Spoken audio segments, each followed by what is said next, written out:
लोमड़ी और सारस की दावत की कहानी। बहुत पुरानी बात है। एक जंगल में एक लोमड़ी और एक सारस रहते थे। ये दोनों बहुत अच्छे दोस्त थे।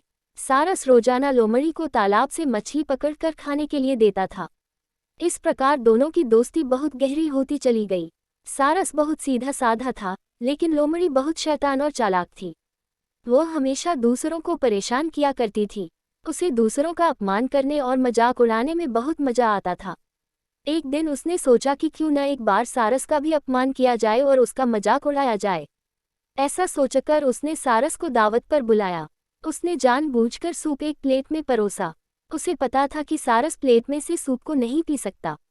उसे सूप न पीता देख लोमड़ी मन ही मन बहुत खुश हुई और झूठी चिंता दिखाते हुए सारस से पूछने लगी कि क्या बात है मित्र, सूप पसंद नहीं आया क्या?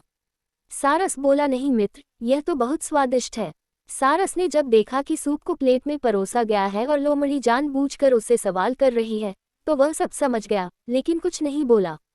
उस दिन सारस को अपमान सहने के साथ ही भूखा भी रहना पड़ा, लेकिन जाते जाते सारस ने भी उसे अपने यहाँ दावत पर बुलाया और लोमड़ी दूसरे ही दिन सारस के घर दावत पर पहुंच गई।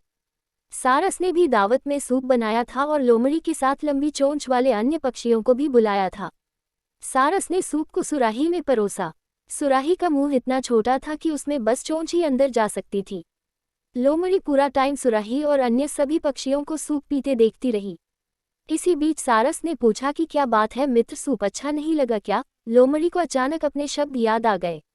सभी बोले कि सूप बहुत स्वादिष्ट है। लोमड़ी का भी सभी की हाँ में हाँ मिलाना पड़ा।